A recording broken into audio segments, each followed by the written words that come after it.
penalty involved, the same shall be considered for availing the benefit of 128A।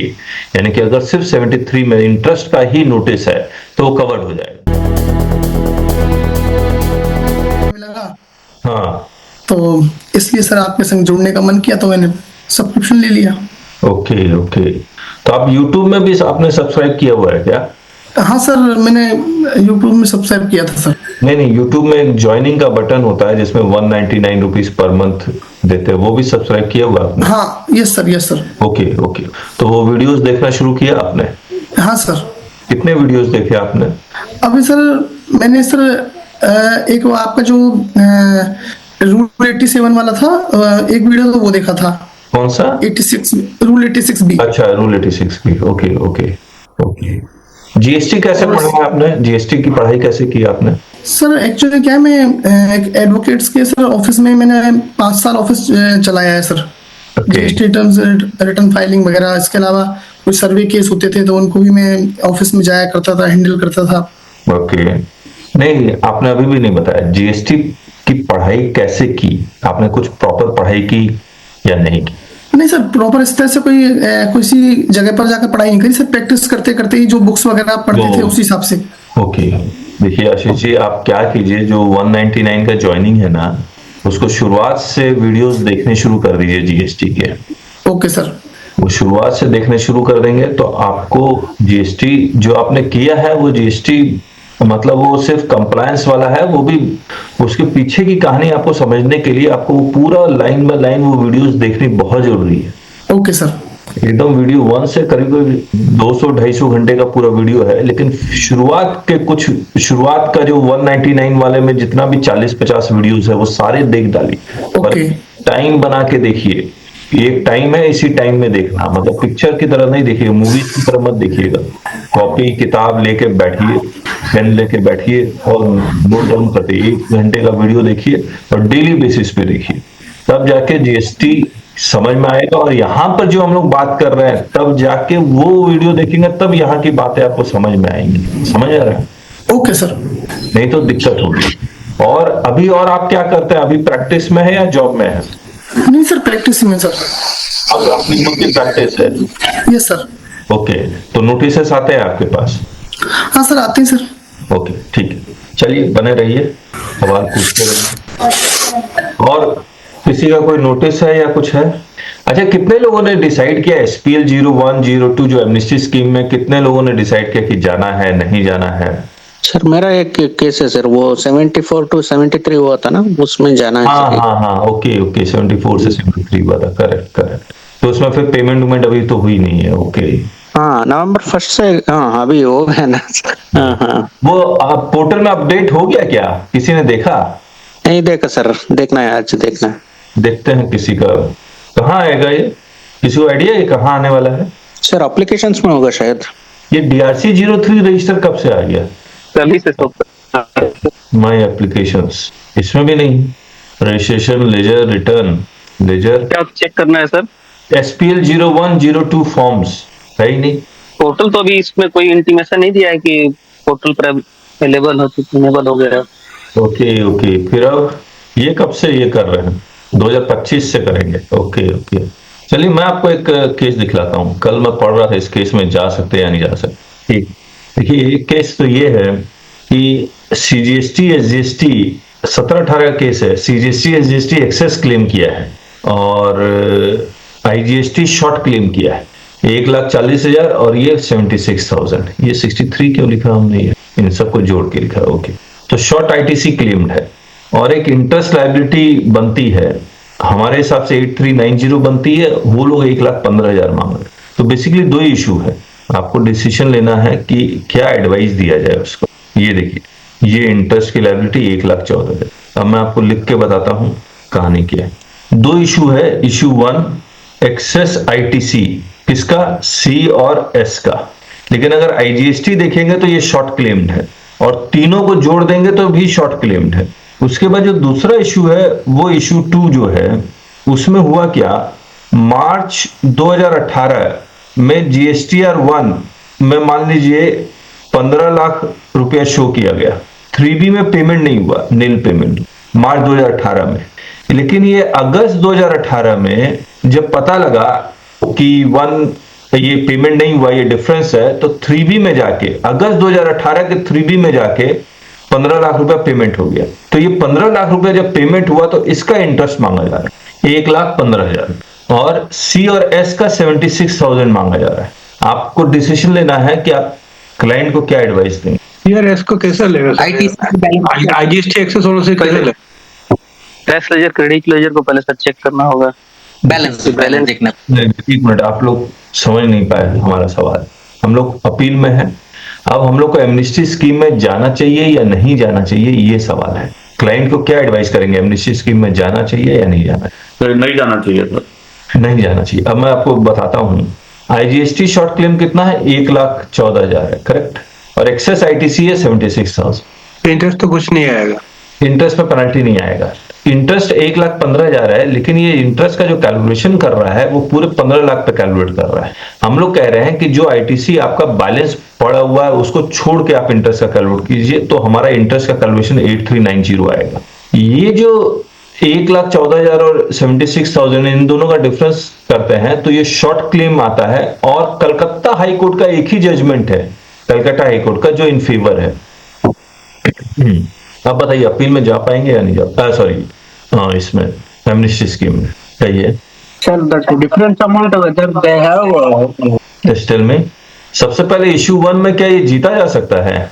ये case Jharkhand का है और Calcutta high court का एक ही फेवरेबल जजमेंट है। Sir, they have valid invoices for that excess credit taken.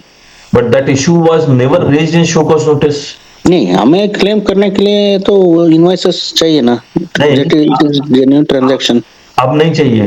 अब जो show cause notice और ऑर्डर में 2A वर्सेस 3B रेज किया गया और तो कुछ रेज ही नहीं किया गया, तो ये मान के फिर नया इशू थोड़ी रेज हो सकता है। क्लाइंट को क्या एडवाइस करेंगे कि आप एमनेस्टी स्कीम में जाएं या फाइट करें?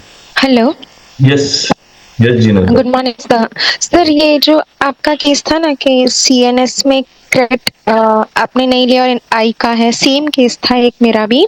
हाँ। तो उन्होंने ना अलाउ कर दिया था, जो नेट डिफरेंस था ना उतना ही हमें पे करना था, ऐसा था। ऑफसेट अलाउ कर दिया था उन्होंने। अच्छा, ऑफिसर अलाउ कर दिया? हाँ, उन्होंने अलाउ कर दिया, और हमारा फिर नेट कुछ 10,000 पेएबल था, तो फिर उन्होंने बोला सिर्फ ये भर दो, और जो इनवॉइस की डिटेल अगर दे सकते हो कि जो गलत हुआ है तो वो दे दो। तो उनको वो सिर्फ इनवॉइस की डिटेल दे दी थी, तो वो मान गए थे। Okay, that's nice. हाँ, कौन केस है ये, किस स्टेट का? ये गुजरात का केस था सर। ओके, और कोई केस लॉ मांगा? मैंने कोर्ट किया था कोई केस लॉ, बट वो एक्चुअली मिल के आए थे, बात हो गई थी, तो फिर उन्होंने सब समझा के कर दिया। केस का रेफरेंस मैंने दिया था, वो मुझे अभी याद नहीं आ रहा है कौन सा दिया था मैंने। क्या समझाया? हेलो, क्या समझाया आपने?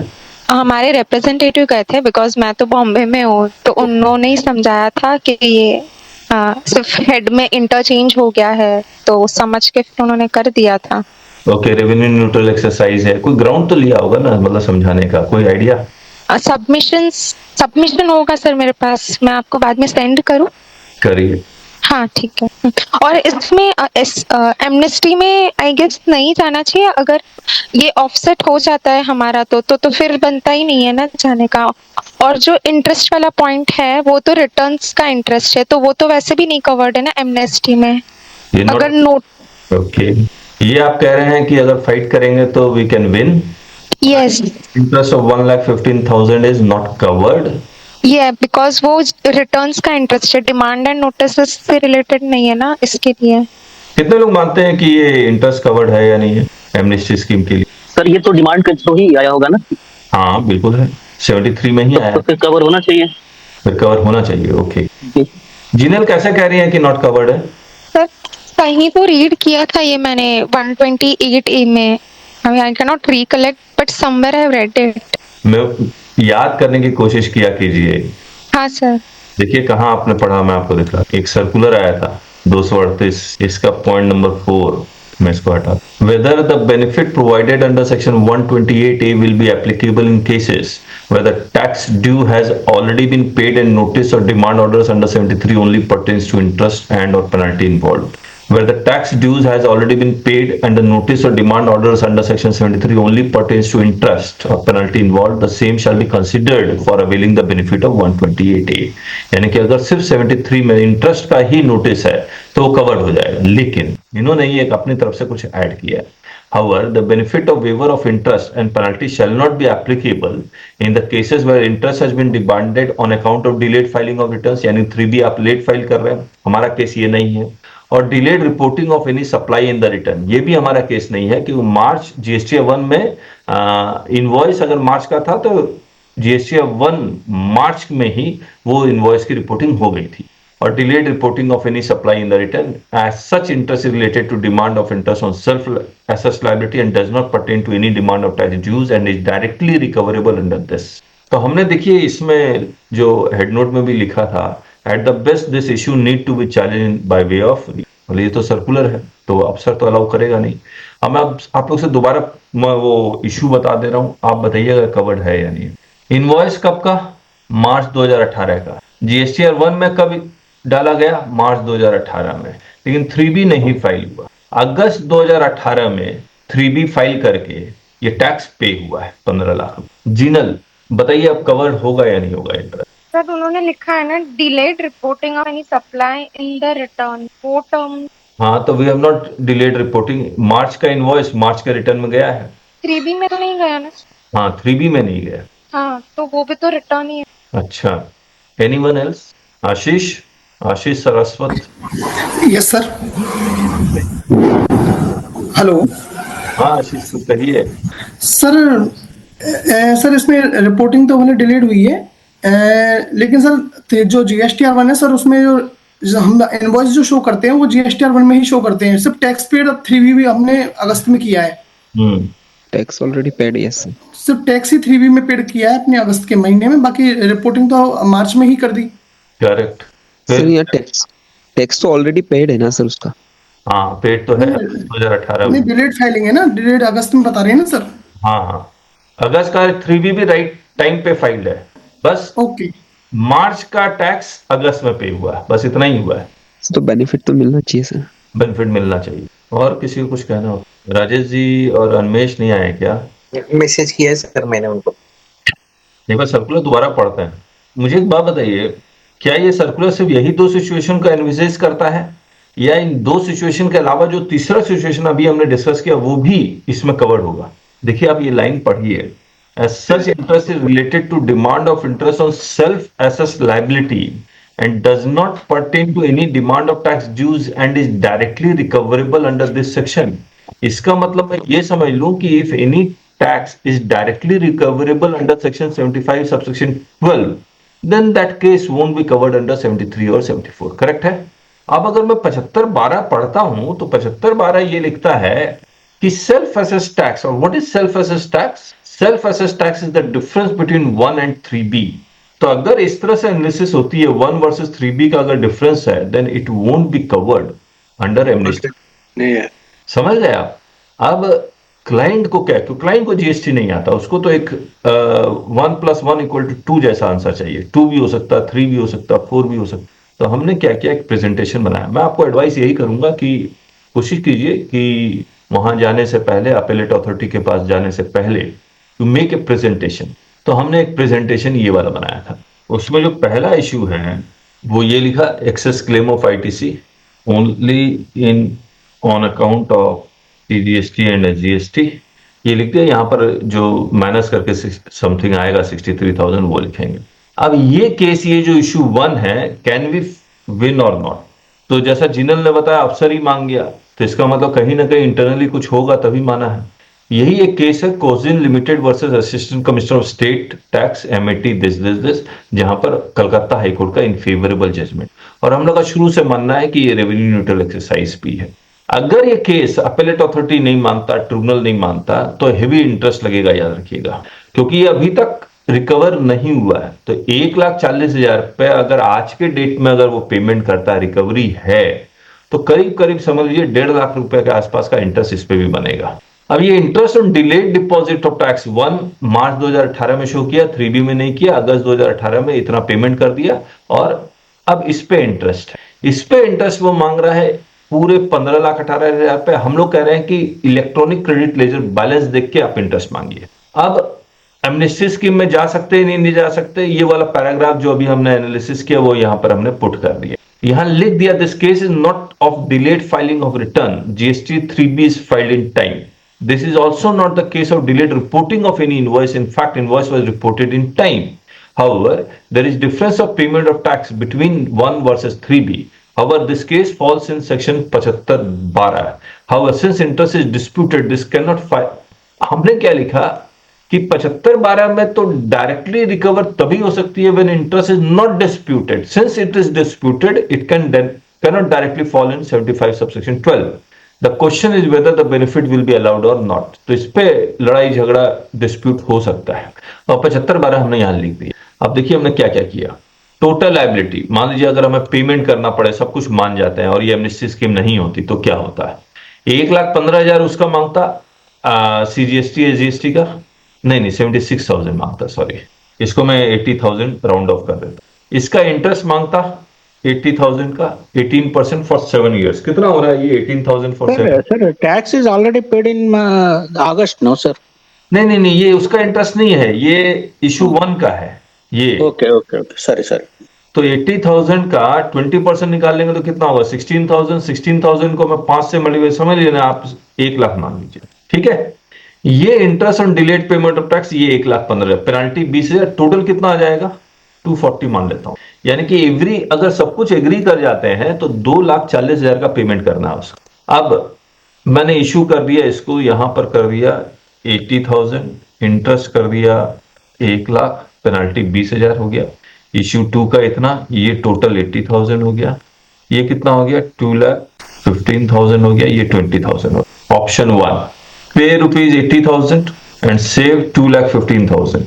ये उस वक्त जब वो ये मान जाता है कि ये इशू एमनेस्टी स्कीम में कवर्ड है, करेक्ट है। अब option 2, if issue 2 is covered in amnesty scheme, pay rupees 80, 1,95,000 and save rupees 1,20,000। If issue 2 is not covered in amnesty scheme, fight the case, issue 1 might be dropped, issue 2 interest might comes to rupees 8,000। Hearing की date है परसों 4 अक्टूबर। तो हम लोग इस तरह से client को रिप्रेजेंट करना चाह रहे हैं, क्लाइंट को ये बताना चाह रहे हैं। बताइए कौन सा ऑप्शन आप लेंगे अगर आप क्लाइंट होते तो? और 4 नवंबर कर दीजिए सर। 4 नवंबर कर, थैंक यू। थर्ड ऑप्शन उसके लिए फायदा तभी है जब कॉस्ट ऑफ लिटिगेशन 80,000 से कम आए। मान लीजिए हम लोग टोटल 40,000 फीस चार्ज कर, सॉरी वो IGST का शॉर्ट क्लेम किए हैं, उसको क्लेम नहीं कर सकते, उसके बाद सेट ऑफ हो जाएगा दोनों। हाँ फर्स्ट वाला 140 का जो शॉर्ट क्लेम किए हैं उसके बाद ये सेटअप हो जाएगा। हाँ सेटअप वो मानेगा तब ना, माने अपील में मानेगा सर। अपील में हम लोग हैं, परसों हियरिंग है। अच्छा सर, अभी वो आया था ना, अभी 31 अक्टूबर लास्ट डेट था रीक्लेम वाला, उसमें आप अपना क्लेम कर सकते थे वो चीज 140,000 का। नहीं 17-18 का केस है ना। हाँ तो अभी 17-18 तक का तो अप्लाई था ना सर, 19-20 तक का तो अपना रीक्लेम कर ही सकते थे। 30 नवंबर 2021 तक था सर। नहीं अभी रीक्लेम का ऑप्शन आया ना, अभी रीक्लेम का ऑप्शन है। वो ओपनिंग बैलेंस तो आप तभी डालेंगे जब एलिजिबल होंगे, एलिजिबल ही नहीं है तो ओपनिंग बैलेंस में कैसे डालेंगे आप? एलिजिबल क्यों नहीं हो, रीक्लेम तो कर ही सकते हैं इसको। अरे 16/4 रिक्लेम पॉसिबल नहीं है, रिक्लेम तभी पॉसिबल है जब 16/4 के कंडीशन को आप सेटिस्फाई करेंगे, वरना नहीं हो सकता है। मैंने केस में देखा था 17-18 का क्रेडिट को ओपनिंग बैलेंस में डाल दिया 2024 में और रिक्लेम कर लिया, दैट इज नॉट पॉसिबल। उसकी लास्ट डेट थी 21 थी सर। हाँ 30 नवंबर 2021 21 थी यस सर। क्या लग रहा है जीनल? सही, क्या लग रहा है आपको? Third option. Third option. चलिए आपके पास भी कोई केस है जो डिस्कस करना चाहते हैं एमनेस्टी स्कीम में जाना चाहिए नहीं जाना चाहिए, और जब भी आप क्लाइंट को प्रेजेंट करें या अपील में जाए तो इस तरह से छोटा सा एक प्रेजेंटेशन जरूर से बना दें ताकि आपके माइंड में भी क्लैरिटी आ जाए कि आखिर होना क्या है। सर एक केस ना वो मैं आपको दूंगा, मेरे पास है नहीं नोटिस, कल दूंगा मैं आपको बना के मंडे को, तो उस पर डिस्कस करेंगे, रिलेवेंट ही है। ठीक ठीक। सर मेरा जो 74 to 73 कन्वर्ट हुआ है उसी में भी 1 में दिखाया है, 3B में नहीं दिखाया, तो ये केस कवर होगा कि नहीं सर? वो तो अभी डिस्कस किया ना, आपको 75-12 में अगर जा रहा है वो तो अब तो ये अफसर अपनी मनमानी करेंगे ना। And the beauty of the case is they issued belatedly the notice after due date for under 74. तो हम चुप बैठेंगे क्या?